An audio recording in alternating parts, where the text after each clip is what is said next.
tentang puisi dan cerpen. Nah,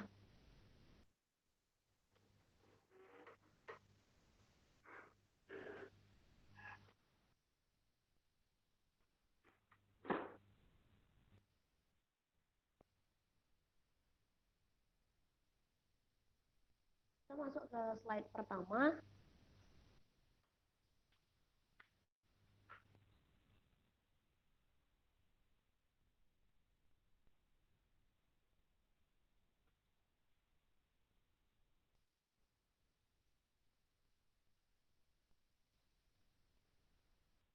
Baik, terima kasih untuk bagian ID-nya. Oke, next untuk slide selanjutnya.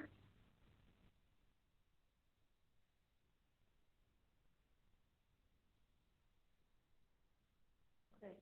Untuk topik kita terkait seminar kali ini, sebenarnya ada 4 topik tentang apa yang kita bahas pada saat pagi menjelang siang hari ini. Yang pertama itu adalah writing atau menulis. Sebenarnya menulis ini apakah dibutuhkan bagi generasi muda ataupun tidak? Dapat kita lihat pada poin PPT yang telah tersedia bahwa sebenarnya menulis ini adalah sesuatu kewajiban yang wajib dikuasai oleh terlebih kita sebagai akademisi. Mengapa? Nanti kita akan cek ke dalam poin-poin selanjutnya ya. Saya hanya singkat saja. Lalu poin yang kedua tentang media cetak dan media online.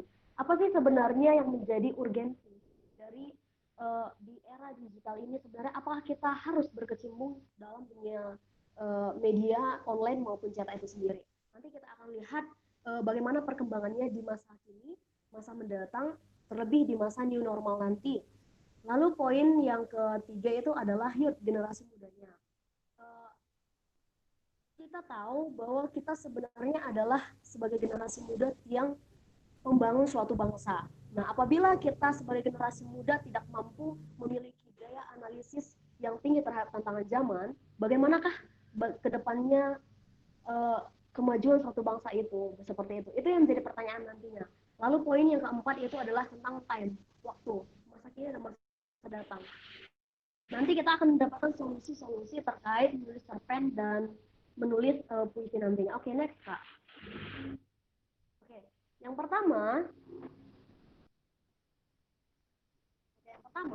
kita akan membahas tentang menulis di media cetak ataupun online. Di masa era digital saat ini, sebenarnya kita tidak bisa memisahkan antara media cetak maupun media online. Mengapa? Karena kebanyakan media cetak seperti halnya yang paling dekat dengan kita itu adalah seperti koran, itu sudah memiliki versi online juga gitu. Kalau teman-teman di sini memiliki minat baca yang tinggi terhadap koran, sebenarnya semua koran sekarang sudah memiliki versi online juga. Tujuannya untuk apa? Tujuannya di berbagai wilayah yang ada di Indonesia, tidak semua dapat dijangkau oleh jaringan. Untuk yang tidak bisa dijangkau oleh jaringan, itu akan diberikan dalam versi cetaknya. Oke, selanjutnya Kak, next.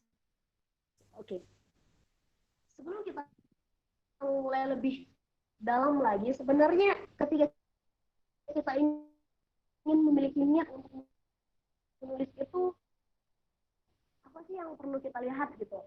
Banyak sekali orang yang bertanya tentang menulis itu tujuannya untuk apa? Apakah dia untuk mendapatkan achievement atau penghargaan, ataukah untuk kegiatan akademisi, atau untuk meningkatkan daya analisis kita, atau untuk relasi dan mendapatkan simpati dari orang-orang yang di sekitar kita. Namun di atas segalanya itu, saya percaya teman-teman semua yang ada di peserta seminar di SEO Indonesia ini, tujuan terbesarnya adalah bermanfaat secara optimal. Mengapa demikian? Seperti yang disampaikan oleh Pramudia Natatoyer mengatakan bahwa kita harus berterima kasih kepada segala hal yang memberi kehidupan. Dan bagi saya, menulis itu adalah kita memberikan ruang kehidupan bagi orang-orang di sekitar kita. Oke, next Kak. Oke. Selanjutnya, banyak sekali peluang dan kendala yang kita temukan dalam kehidupan sehari-hari ketika kita ingin menjadi seorang penulis gitu. Sebagai penulis pemula, kita mulai dari kendala dulu ya. Sebagai penulis pemula, sering sekali yang terjadi itu adalah rasa pesimisme. Kita kurang percaya diri terhadap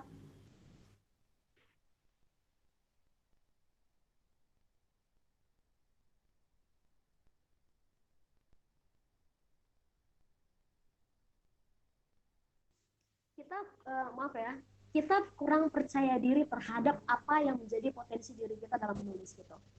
Kesalahan terbesar adalah ketika penulis pemula membandingkan dirinya dengan penulis yang sudah senior. Itulah kesalahan yang terbesar. Lalu poin yang kedua adalah apa yang membuat kunci keberhasilan seorang penulis pemula itu kurang berhasil adalah kurangnya konsistensi atau kurang komitmen mengirim tulisan misalnya ke dalam media seperti koran.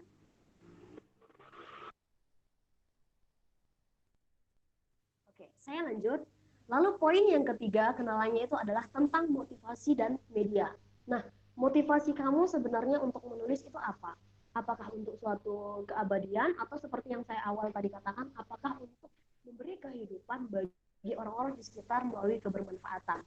Lalu sulitnya, bagaimana kita harusnya semua media yang berkaitan dengan tulisan kita, misalnya saat ini sesuatu yang mustahil apabila kita menulis tanpa menggunakan gadget atau tanpa menggunakan misalnya seperti laptop seperti itu. Lalu poin yang keempat adalah sulitnya menemukan mentor. Banyak sekali penulis yang sudah senior walaupun masih menduduki jabatan sebagai mahasiswa. Tapi pada akhirnya apa? Apakah mereka ingin berbagi ataupun tidak?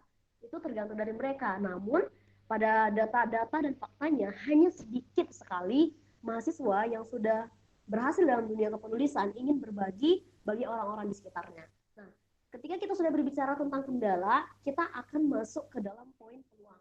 Yang pertama, apa orientasi kita menulis itu adalah bakat atau memang sesuatu yang bisa dibentuk dan bisa diasah dalam kehidupan sehari-hari. Dan saya tidak setuju apabila ada orang yang berkata bahwa menulis itu adalah bakat. Itu salah besar ya teman-teman. Karena sebenarnya menulis itu sesuatu yang bisa kita asah dan kita bentuk dalam pribadi kita masing-masing. Betul sekali pepatah yang mengatakan Allah bisa karena biasa. Demikian juga dalam menulis ini. Lalu poin yang kedua, menulis itu semes. Artinya menulis itu sederhana dan mesra. Kenapa? Mulailah ketika kamu ingin mulai menulis, tulislah hal-hal yang berada di sekitarmu. Mulai dari hal-hal yang sangat sederhana, yang dekat denganmu, dan sesuai dengan basicmu. Dari mana latar belakangmu, seperti itu. Lalu poin yang ketiga, temukan siapa penulis favoritmu. Teman-teman, tentu saya yakin dan percaya yang di sini sudah punya siapa sih sebenarnya penulis favorit kamu gitu. Banyak sekali penulis-penulis senior yang bisa kamu ikuti jejaknya dan dengan mudah kamu ikuti langkahnya dengan hanya melalui ketikan gadget yang ada di tanganmu seperti itu. Lalu poin yang keempat, ternyata menulis itu adalah tingkatan tingkatan akademisi tertinggi dari mendengar dan membaca dan menulis. Dia adalah tingkatan tertinggi. Jadi bersyukurlah ketika kamu sudah memiliki keinginan untuk memulai menulis sendiri. Oke, next Kak. Oke.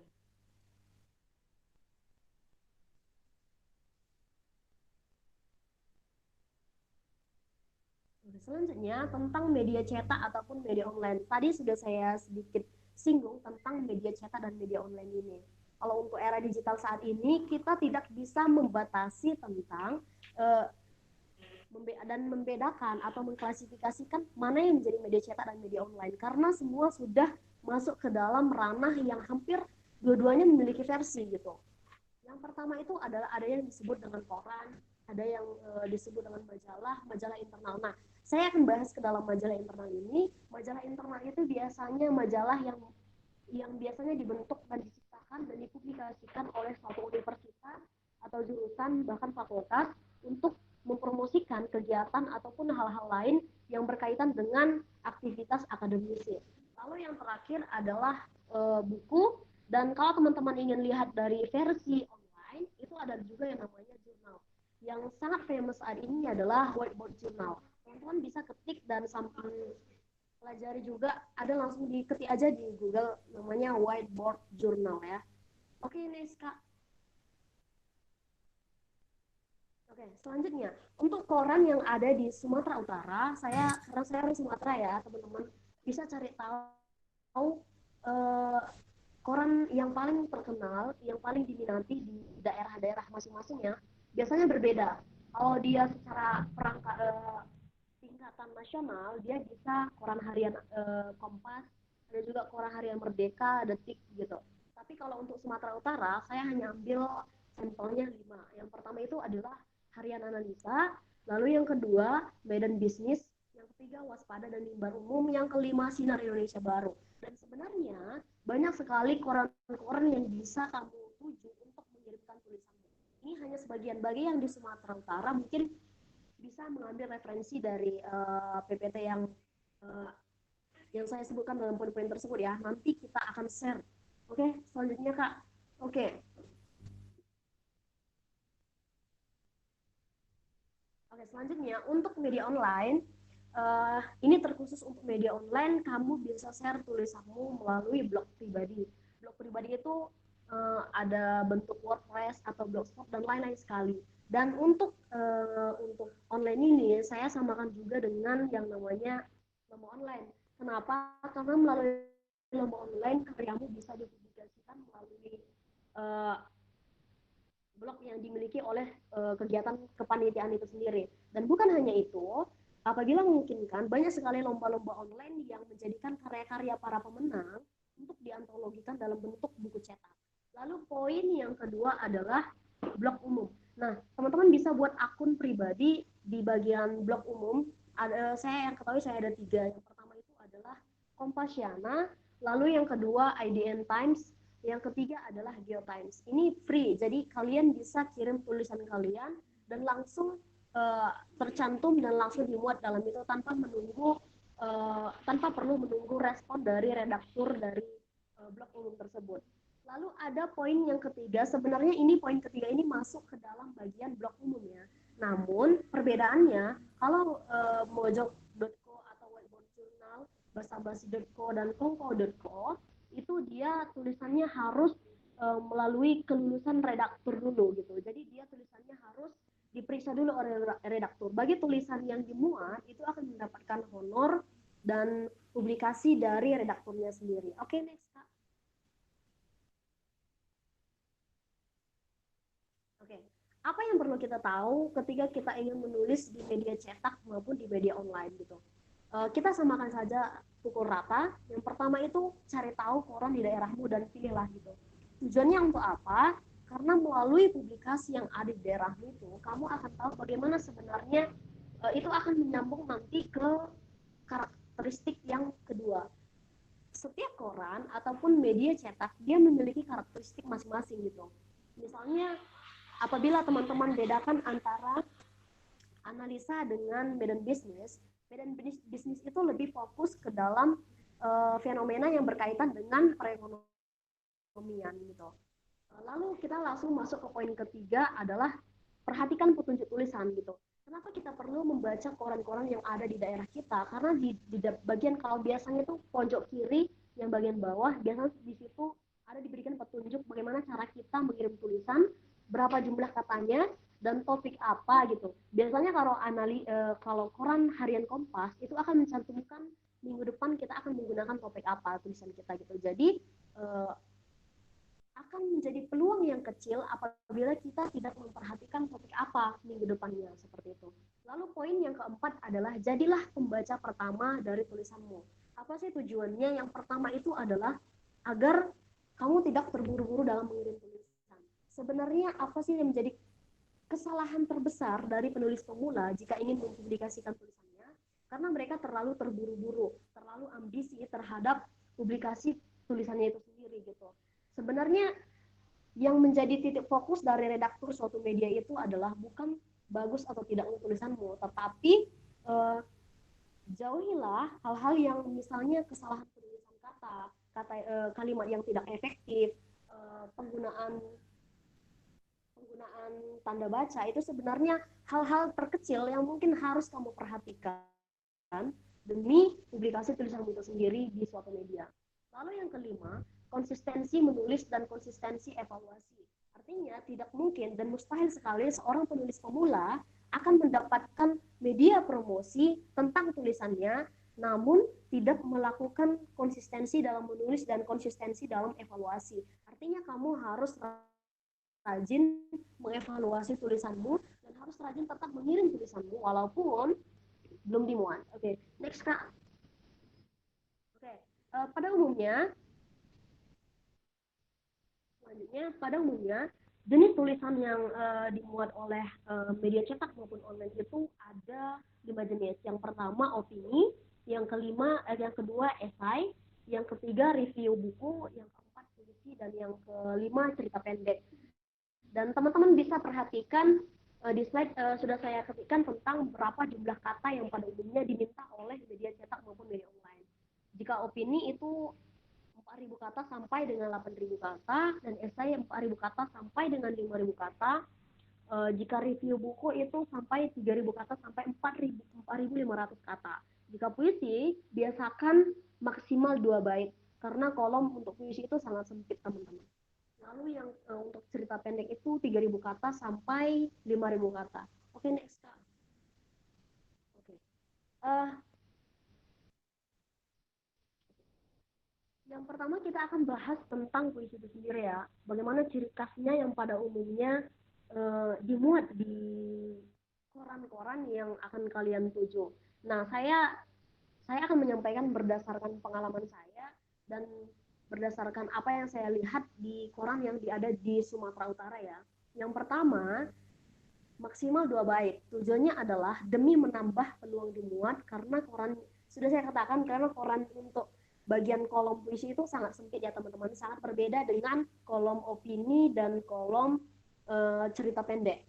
Lalu poin yang kedua, gunakanlah diksi. Nah, kesalahan terbesar dari penulis pemula adalah dia menggunakan diksi, sangat bagus diksinya, akan tetapi dia tidak memikirkan bagaimana jangkauan bahasa yang dimengerti oleh pembacanya. Akibatnya diksinya tidak komunikatif. Artinya, jika diksimu tidak komunikatif, pembacamu akan sulit memahami apa sih sebenarnya dari isi dari puisimu itu sendiri gitu. Lalu poin yang ketiga, buatlah puisi yang update. Artinya sesuai dengan tema ataupun hari-hari yang misalnya untuk hari kemerdekaan, buatlah tema puisi tentang hari kemerdekaan gitu. Kamu harus punya target untuk kapan puisimu itu dimuat, seperti itu. Lalu yang keempat, gunakanlah titi mangsa. Nah, biasanya di bagian bawah puisi itu ada tulisan yang agak dimiringkan, di italik tulisannya ya. Itu gunanya untuk memberikan suasana tempat ataupun biasanya diisi dengan tanggal penulisan puisi itu sendiri. Lalu yang ketiga, yang kelima ya maaf, yang kelima, maksimal puisi itu ada 5 yang kamu kirim. Tetapi yang dimuat itu biasanya dan pada umumnya hanyalah 4 judul. Namun apabila puisimu bagus, itu akan dimuat oleh redaktur 5-5-nya ya. Oke, selanjutnya Kak.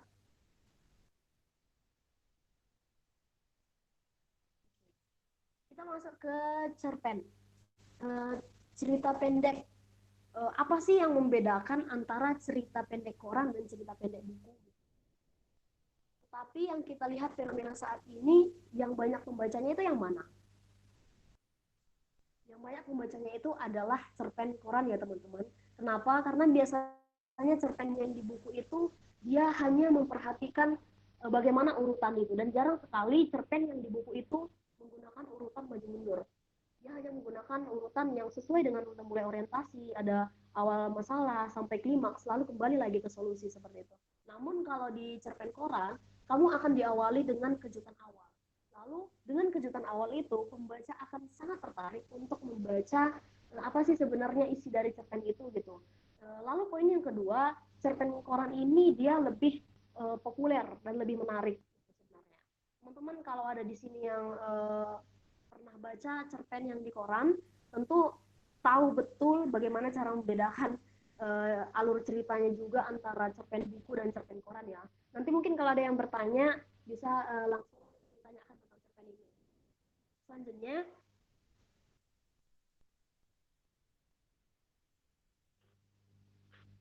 oke, next. Kita masuk ke poin mengirim tulisan. Sebelum kamu mengirim tulisan, mulailah belajar untuk menggunakan akunmu secara profesional gitu. Jauhilah menggunakan akun-akun dengan nama yang tidak dengan data pribadimu, seperti itu.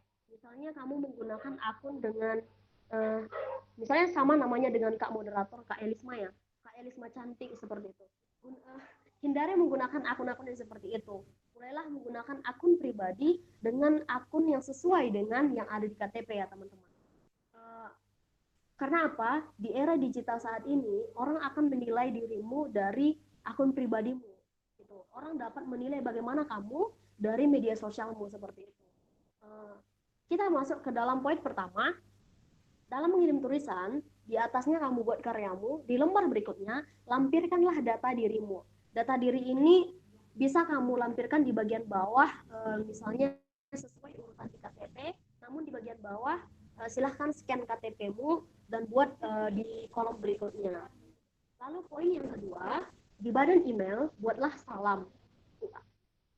Salam pengantar kepada redaktur menggunakan bahasa yang formal. Gitu. Lalu poin yang ketiga, subjek email, tulislah seyogyanya dengan apa jenis tulisanmu, lalu judulnya, lalu di belakang silahkan tulis itu cukup saja. Misalnya jenis tulisanmu opini titik 2 Pancasila jangkar visi Indonesia seperti itu. Oke, next. Sekian penyampaian materi dari saya. Saya ada quote dari Stephen King. Untuk teman-teman semua, untuk menjadi penulis yang dibutuhkan hanyalah kemauan keras untuk menulis dan kemudian mempraktikkannya. Orang yang hanya memiliki kemauan untuk menulis namun tidak pernah melakukannya, maka ia sama saja dengan bermimpi untuk memiliki mobil tanpa ada usaha keras untuk memilikinya. Oke, terima kasih. Saya serahkan kepada moderator.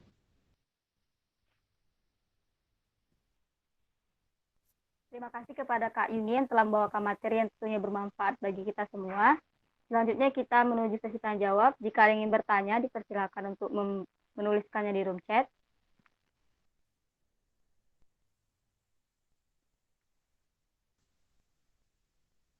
Kak Yuni, saya selaku moderator juga ingin nanya nih, kalau misalnya udah sering nulis, cuman kadang masih misal lagi nulis cerita, terus langsung hilang tiba-tiba idenya gitu Kak. Terus nyambung ke cerita yang lain. Jadi banyak judul tapi nggak selesai-selesai Kak. Itu bagaimana Kak? Oke, terima kasih. Baik, saya jawab langsung ya Kak. Oke. Sebenarnya menulis itu adalah sesuatu yang bisa kita samakan dengan hobi ya. Kita kerjakan dengan senang tanpa ada perasaan terpaksa gitu. Dan menulis itu tidak bisa dipaksakan, dan sebenarnya untuk target tulisan, misalnya kamu buat novel gitu, buat novel. Setengah perjalanan kamu berhenti karena tidak ada lagi inspirasi gitu. Dan berhenti sampai di situ. Nah, yang jadi bagi saya itu sesuatu yang mengerikan ya sebagai penulis, karena karya kita tidak akan jadi dipublis dan tidak akan jadi dinikmati oleh pembaca itu sendiri gitu.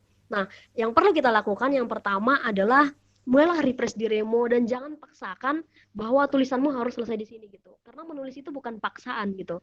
Namun menulis itu adalah sesuatu kesenangan yang bisa kamu lakukan seperti halnya kamu menikmati hobimu sendiri gitu.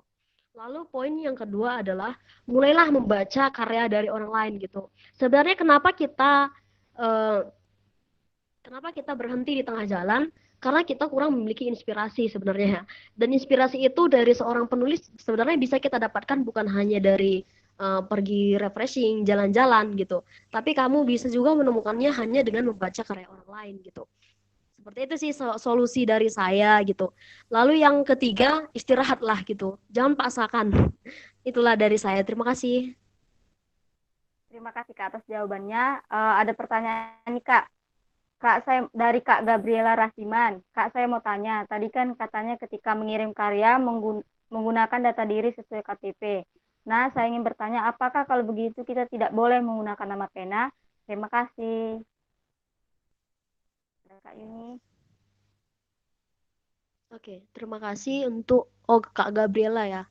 Uh, Baik, pertanyaannya bagus ya.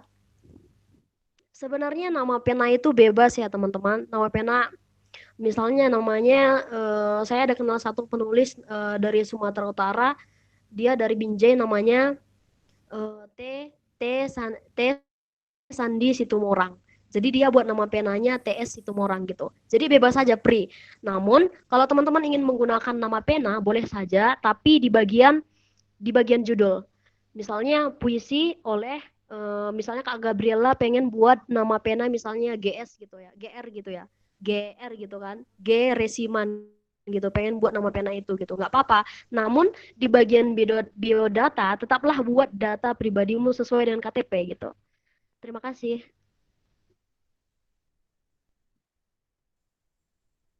Berhubung kita sudah sampai di penghujung acara, terima kasih kepada Kak Yuni yang telah meluangkan waktunya untuk memberikan materi pada siang hari ini, dan juga untuk para peserta seminar yang telah meluangkan waktunya untuk hadir menjadi peserta seminar pada siang hari ini. Apakah Kak Yuni ada closing statement, Kak, untuk memberikan motivasi untuk kita semua, Kak?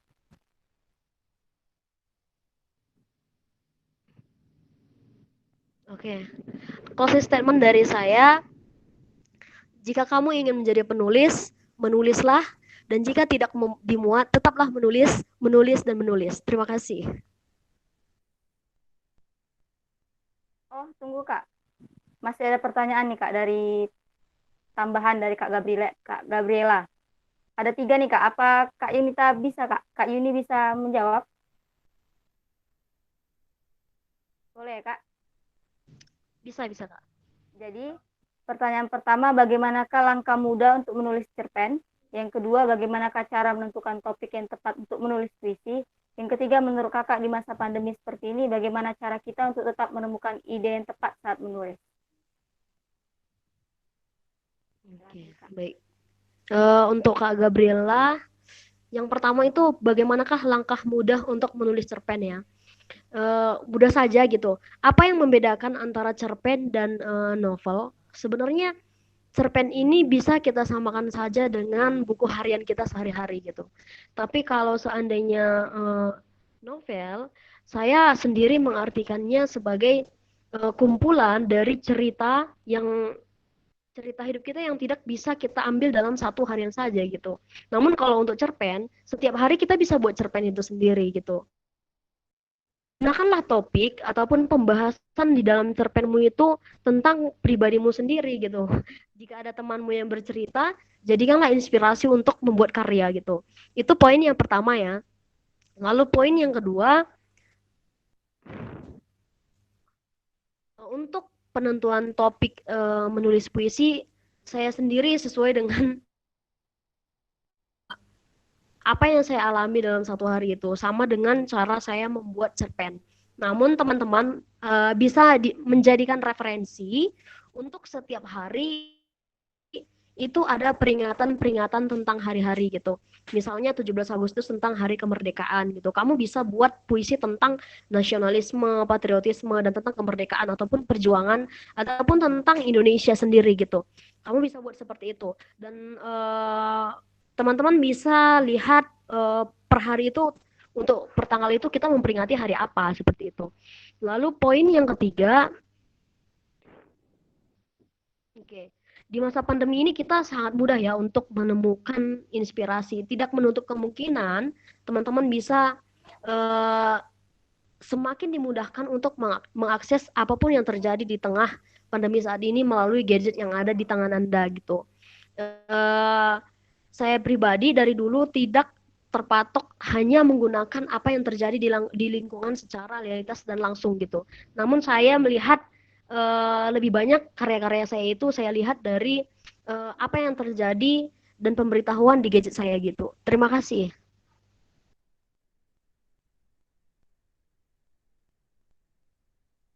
Terima kasih Kak Yuni atas jawabannya dan Kak Gabriela atas pertanyaannya. Sekianlah seminar pada siang hari ini. Apakah bisa diulang lagi Kak closing statement-nya?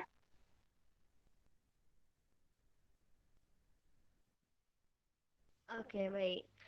Jika kamu ingin menjadi penulis hebat, jadilah jika kamu ingin menjadi penulis hebat, menulislah. Tapi jika tulisanmu tidak dimuat, tetaplah menulis, menulis, dan menulis. Terima kasih.